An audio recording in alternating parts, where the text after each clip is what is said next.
The 2017 RB class was an absolutely loaded group of players. It includes many of the best running backs representing the NFL right now, including many All-Pro and Pro Bowl appearances among the group.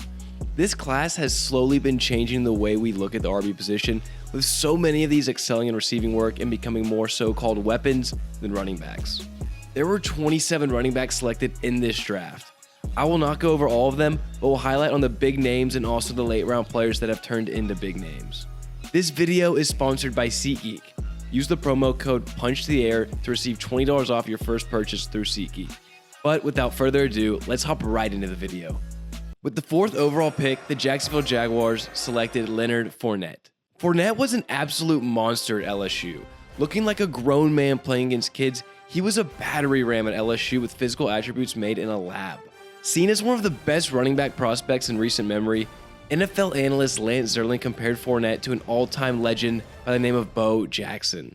Fournette had a really solid rookie year, having over 1,300 total yards and 10 TDs, while only suiting up for 13 games and ranking 58th by his peers on the NFL Top 100 Players of 2018.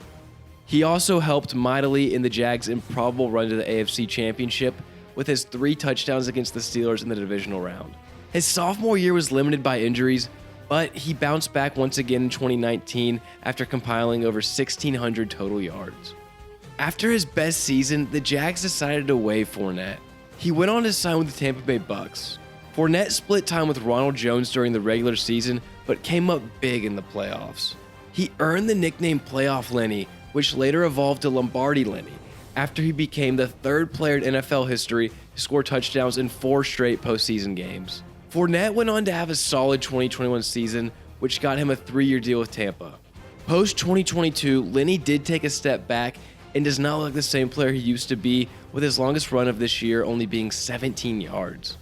At number 8 overall, the Carolina Panthers selected Christian McCaffrey. Seen as an absolute weapon coming out of Stanford, McCaffrey's versatile skill set, vision, and elusiveness set him apart from most other running backs in this draft. Although, some scouts were concerned if he could handle a full workload in the NFL. He did have some injury concerns and was a tad bit undersized. It's safe to say CMC put those scouts' concerns to bed. Although McCaffrey has had his fair share of injuries throughout his career, you cannot take away what he has done while healthy.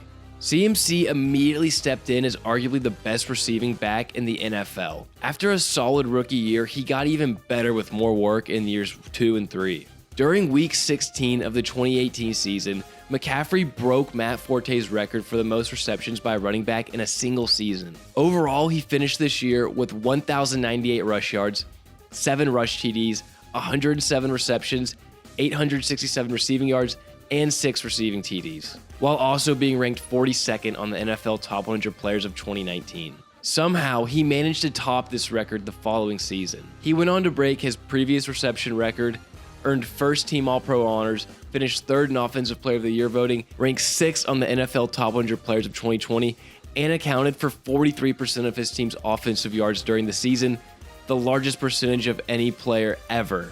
This great play landed him a 4-year, $64 million deal, making him the highest-paid running back in NFL history. CMC battled injuries the next 2 seasons, but after a solid start to the 2022 season, he was shipped off to San Francisco. In his 2nd game as a 49er, he became the first 49ers running back to record a passing, rushing, and receiving TD in the same game, and the 4th player ever since the merger. In my opinion, CMC is not only the best running back in this class, but will be looked at as one of the best to ever play the game once his career is said and done. At pick 41, the Minnesota Vikings selected Dalvin Cook. Cook was a terrific prospect coming out of Florida State, seen as a home run hitter with outstanding balance, footwork, and burst.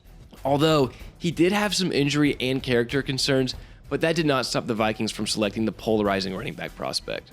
Cook started off his rookie year hot.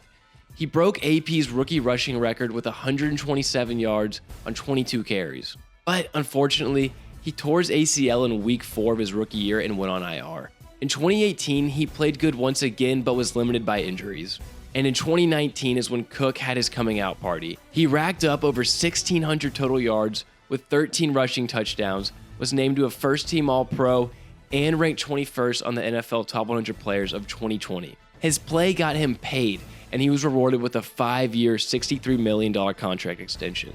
His 2020 season was even better as he finished the year with a career-high 1,557 rushing yards, 16 rush TDs, plus 361 receiving yards and 1 receiving TD, while also being ranked 20th on the NFL Top 100 Players list. The last 2 years for Cook have stayed right on track. Dalvin Cook is looked at as one of the best running backs in the entire league, and has made the Vikings look very smart for taking him in the second round.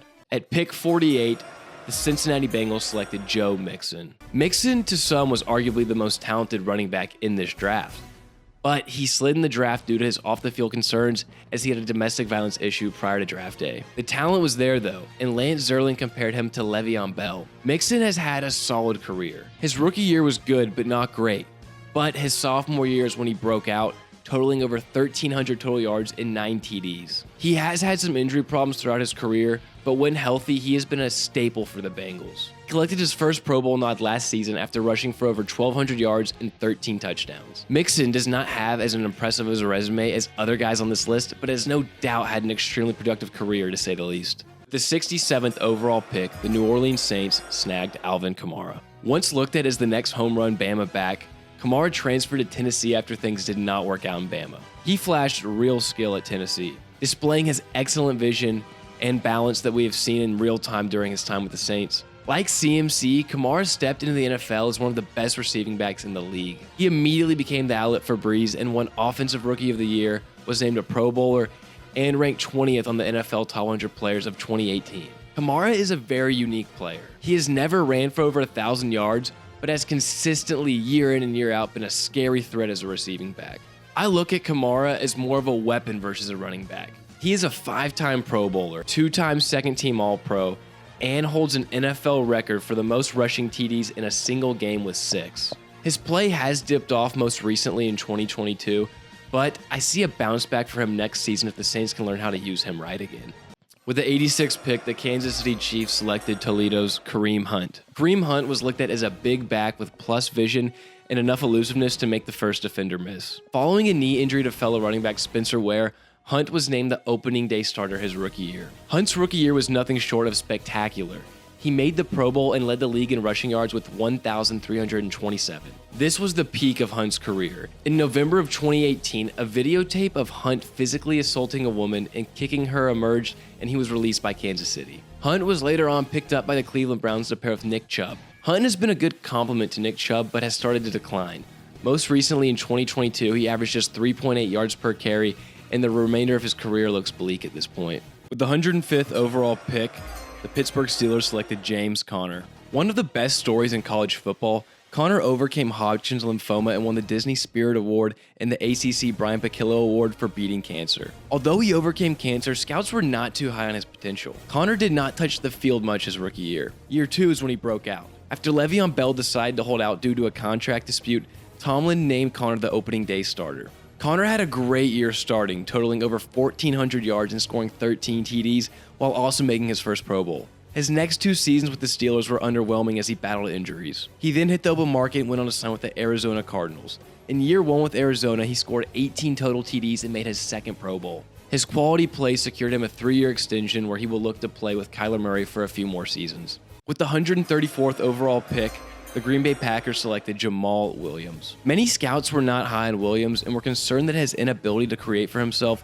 would have him settling for a backup/special teams role. Williams spent the first 4 years of his career playing alongside fellow draft mate Aaron Jones. He was a good complement piece to Jones, but was never the guy. Following his stint with the Packers, he went on to sign with the Detroit Lions. He had the highlight of his career this year after leading the NFL with 17 rushing touchdowns. Williams is a great red zone back and one of the most likable players in the league. At pick 182, the Packers selected Aaron Jones. Jones was a player that all scouts missed on very badly. NFL.com didn't even have a grade on him. Jones played limited time in his first 2 seasons, but played great in his limited role, averaging 5.5 yards per carry. Year 3, the Packers gave him the starter workload, and it's safe to say they made the right move. In his first year of starting, Jones totaled over 1,500 yards, led the NFL with rushing TDs with 16, and ranked 33rd on the NFL Top 100 Players list. Since, Jones has maintained his great play, being a staple for the Packers and one of the most dangerous all-around backs in the NFL. Chris Carson was selected at 249th overall by the Seattle Seahawks. Carson had a short-lived career and it's already over, but I felt he should be mentioned for his time playing. An extremely aggressive runner, Carson was a workhorse in his first 2 years for Seattle. He put up over 1,000 yards in each season and totaled 18 touchdowns. Unfortunately, he had to retire due to injuries, but was great playing for Seattle while healthy. And last but not least, the one undrafted free agent, Austin Ekeler. Ekeler was not selected in this draft due to his competition in college and small size. Like Jones, Ekeler played a limited role his first 2 seasons, but was efficient while playing. In 2019, Ekeler had his breakout year, becoming one of the best receiving backs in the league. In Week 14 of the 2019 season against the Jags, Ekeler finished with 101 rush yards on 8 carries, 4 receptions for 112 yards, and a TD, being the first player since Herschel Walker in 1986 to average over 10 yards per carry and catch in a game where he recorded over 100 rushing yards and 100 receiving yards. His play got him paid, and he signed a 4-year, $24.5 million extension with the Chargers in 2020. Since 2020, Ekeler has put up huge numbers as a receiving back and is no doubt one of the best in the league and a legit weapon for Justin Herbert and the Chargers. This is the best running back draft class of all time. This crop has transformed the position, taking away the thought that a running back should just run the ball. There are multiple Hall of Fame players in this class, and although some may be out of their prime, we have to appreciate how deep this crop is and how it has transformed the running back position.